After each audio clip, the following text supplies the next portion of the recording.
UK hospitality industry loses nearly 200,000 overseas workers. Trade bodies estimate staff shortages cost hospitality £21 billion. UKH concerned as hospitality staff shortage hits record high. UK restaurants facing staff shortages. COVID and Brexit created perfect storm.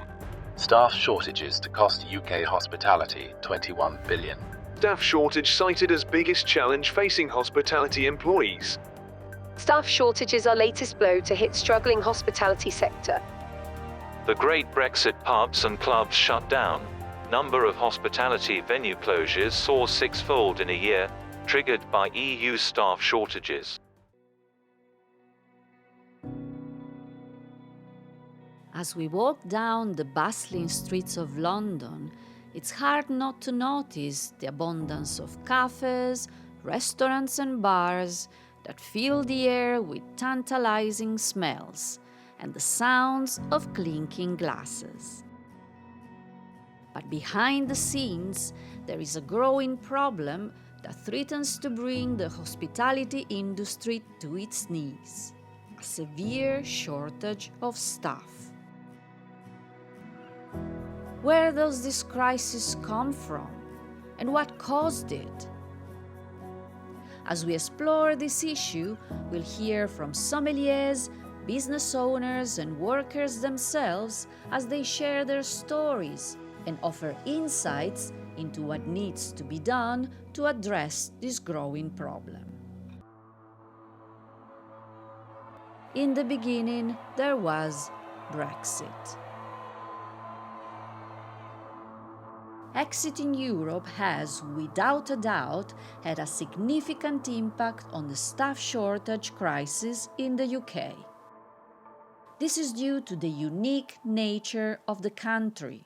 Historically and consistently, many business sectors in the UK heavily relied on immigrant labour. This dates back to the 1940s, when the UK needed to pick up the pieces after the Second World War. For 28 days, the Nazis were to drop everything in the book on the City of London. Tons upon tons of high explosives. Delayed action bombs that exploded days later. Both the government and private companies recruited heavily, firstly from the Caribbean and later Southern Asia, creating the Windrush wave of immigration. This workforce has been fundamental in rebuilding the country after the war and pushing the economy into the 21st century. In more recent years, Europe has been the main source of labor. Temporary work experience in the UK was very common amongst EU citizens. One of the industries where Europeans were most frequently finding jobs was hospitality. That constant turnover of hospitality professionals was a vital helping hand for the industry across the country. However, when Brexit became a reality, free movement of people ended.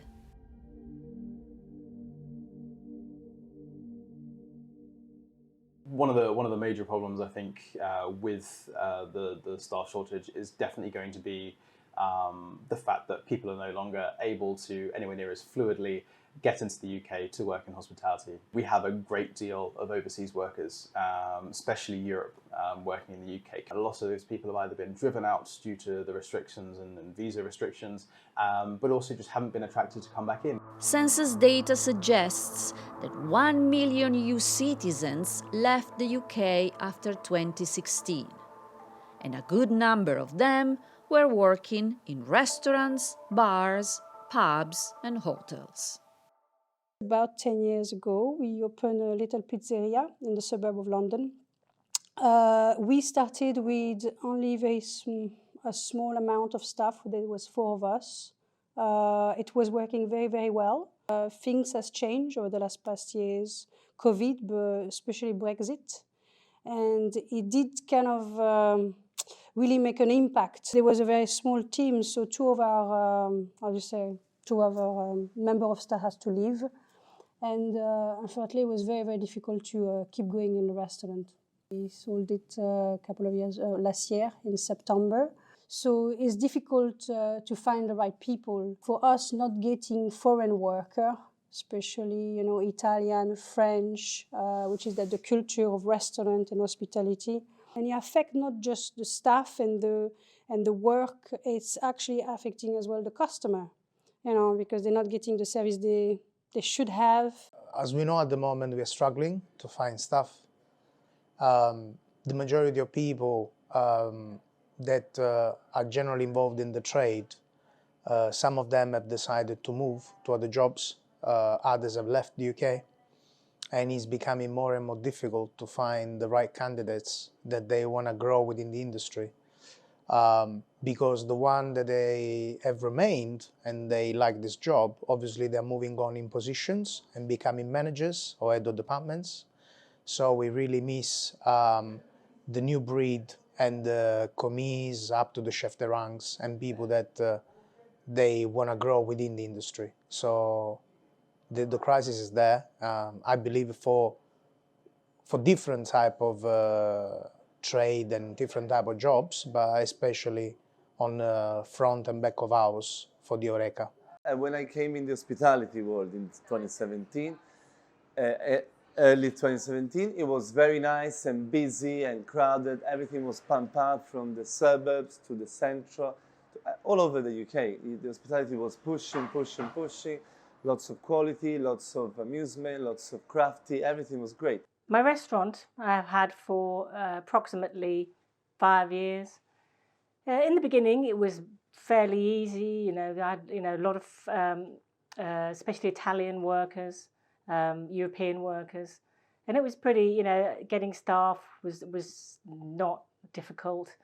It was, rates of pay seemed to go further, and people fairly generous with tips, and we had all these elements. And suppliers, it was fairly easy. You could bring stuff in yourself. I think Brexit did actually have a significant impact on the industry. And then we had the pandemic. COVID-19 brought an already very challenging situation to a new level. With the lockdown leading to widespread job losses and uncertainty, many more hospitality workers have left the country or the industry altogether. As a result of the new immigration rules, some of those workers were unable to return to the UK after the pandemic ended, creating an even bigger gap in the workforce. It was very difficult because everything was shut down. A lot of workers, they went back to their countries where they were from, and they didn't come back again. They sort of found work where they were, or went to be with their families. Now, myself, having a fine dining restaurant, it was even harder to find staff because they have to be trained to a certain level in order to produce that kind of food. It's hard enough if you've got a fish and chip shop, but to actually have a fine dining restaurant is almost impossible to get a good level of staff, especially if you're not in a major city. Being fine dining, I was just forced to close because I couldn't keep staff, I couldn't recruit staff, and the customers I were having had less and less money to spend. And so for a restaurant operating at that level was very, very difficult. So there was a big difference between when I opened the first thing with a couple of friends to where I am today. Very few years of Tory wrong policy that pushed all the European people out of London. That was the thing that cut the industry, because people thought, oh, we're getting off of these people are stealing our jobs, and then we're going to have lots of jobs for us. And then there was a gap and no people for these jobs. So that's where we are now. So very bad. In the last few years, I was working in a huge restaurant with the weekend. We used to do about 400 or 500 covers, and each evening on 2 floors. And we were a team of 12 at the beginning. So we had more or less 5 or 6 each floor, each evening. And then we organized it so we could have at least 2 days off a week. So it was a bit more reasonable. Most of all, the changes that I saw after the pandemic period was a strong lack of professionalism. And also, it was very difficult to find people that would like to do this job. Absolutely. There's not much people that wanted to work in the evening, to do late night shifts, to do weekends, to have 1 day a week free. Last time I was in London, we were working with 6 people. Somebody was getting sick, somebody didn't come because they had a headache. And you find yourself maybe 3 or 4 people having to do 2 people on each floor with 120 covers, maybe twice. And that's 400 covers in Friday evening. It's becoming very stressful, absolutely, yeah. And it's completely changed 5-10 years ago. It wasn't like that.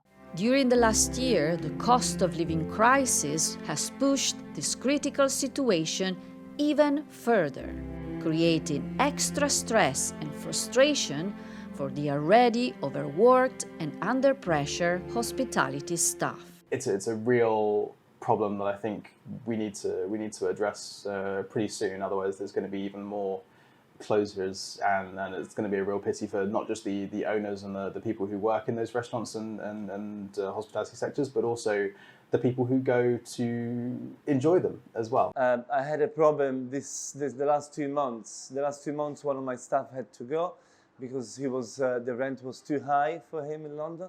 So he went back to Kent, where he's from. He went back to his mother's house, started doing something. So people are starting realizing that if they cannot afford something here, they cannot afford to live in London. So that is pushing people out.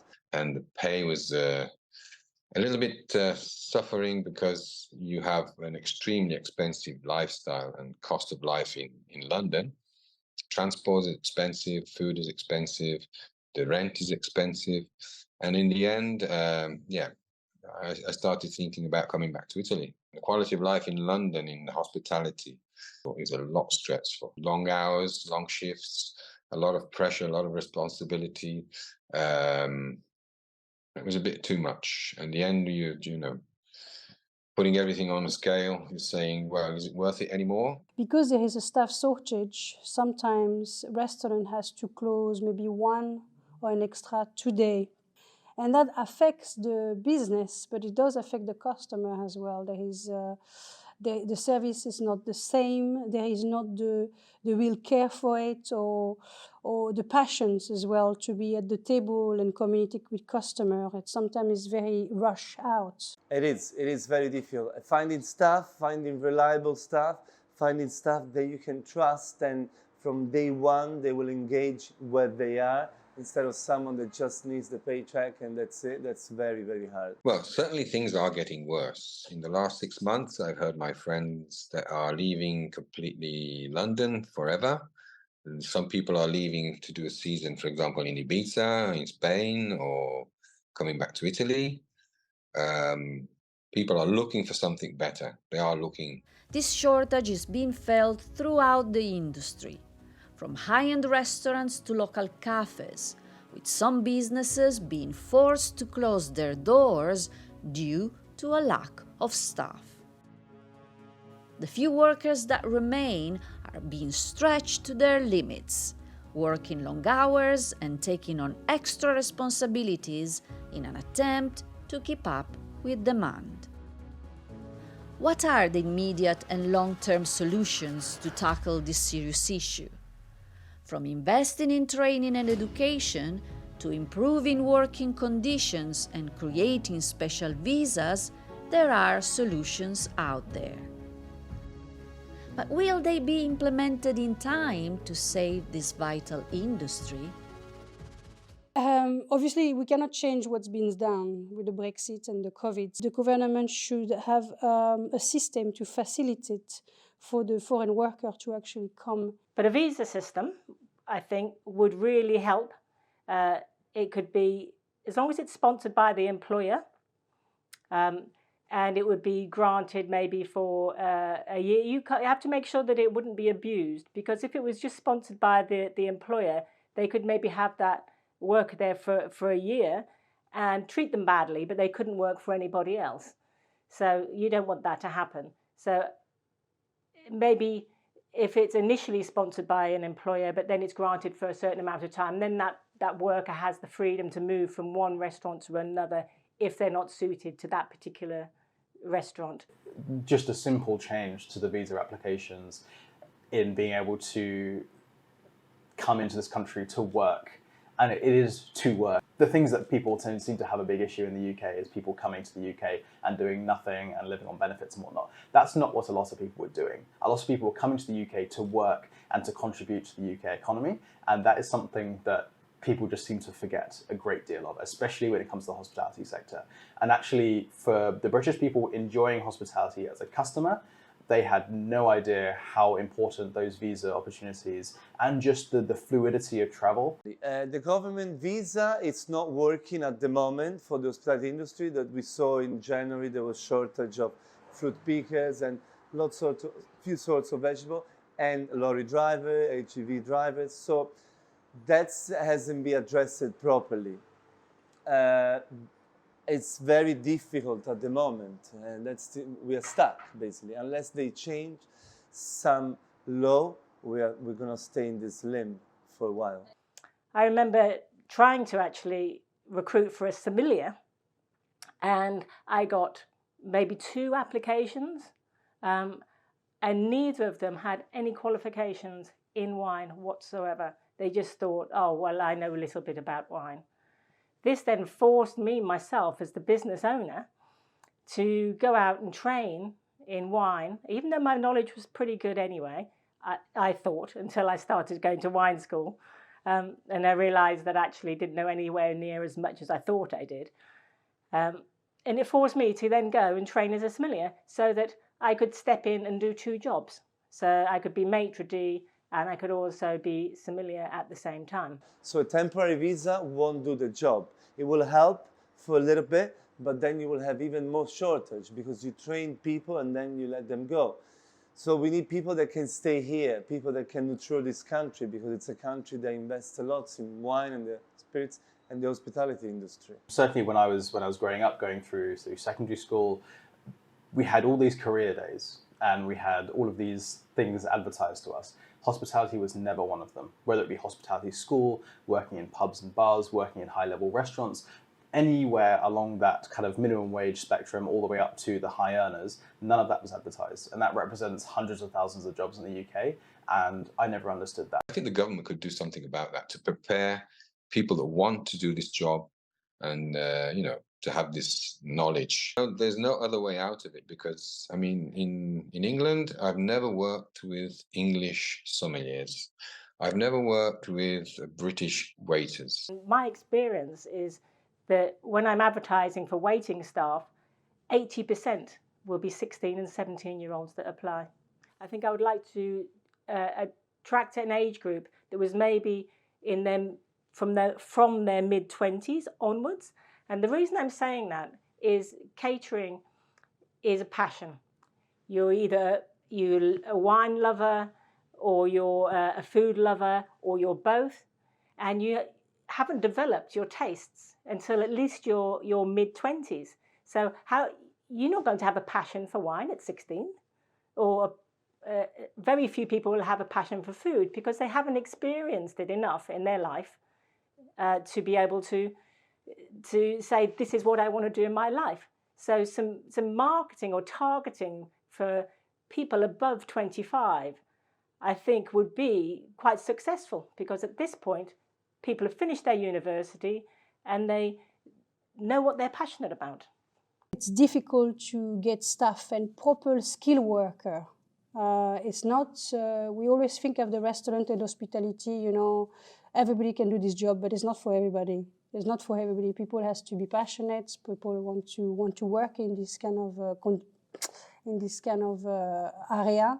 If we're going to use people who are currently residing in the UK, we need a lot more motivation for the people who are kind of leaving university, leaving school to get into the industry. Yes, it will take a few years to get those people to a high level to a lot of the people that we were missing from Europe. the information and the advertisement towards hospitality needs to be addressed in a much larger way to make it a more attractive industry for people to work in. Because I think a lot of people see it as one thing, very, very hardworking, long hours, late hours, and none of the enjoyment that's involved in any of that is ever advertised. And I feel like that's a complete shame. Hospitality professionals are clearly aware of what is the best course of action. But are politicians listening to them? Are they supporting them and planning solutions to save their businesses? Politicians have the knife in the hand, so they need to start saying, looking around, talking with industry people, talking with industry bosses, and see how the market changed in the last 20 years. Because from having only pubs, especially on the streets, now you have 3 wine bars. 2 of those, they import natural wine. So there's always a work of what's going on. Understanding the reality, that will help a lot, I would say. There should be more people, more prime ministers in the camera overlooking the Horeca for the UK, and if possible, with a background on the business. I know that the few people have been selected. There have been some words about it, but we haven't seen a lot of changes. Being the Vice President of the UK Sommelier Association and having trained more than 600 sommeliers in the past 13 years in the UK, I feel deeply involved with this issue. In October 2022, I felt it was my duty to contact the Mayor of London's office and offer my support through the association to train people and help the industry. Unfortunately, I received this typical bureaucratic non-response. I have spoken with the colleagues of the GLA Skills team following your initial email, and whilst the sommelier course sounds very interesting, they are not looking to cover this as part of the Skills Academy Hub. According to the Mayor's office, the purpose of the Skills Academy Hub should be to train young people and support businesses. Yet, they have purposely excluded sommelier and wine training. And this is a significant omission, considering that wine is the biggest revenue stream in all restaurants. What has been done so far is nowhere near enough.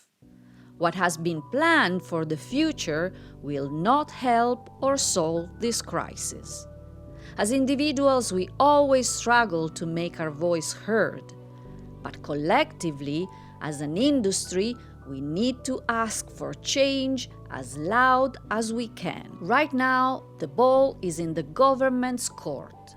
And here is my 5-step action plan for them. Number 1, admit the size of the problem. Number 2, assess the impact of the problem. Number 3, talk to key industry stakeholders. Number 4, review temporary worker visa. Number 5, invest in training and education. This documentary wants to be an urgent appeal. The government must act now, because tomorrow can be too late.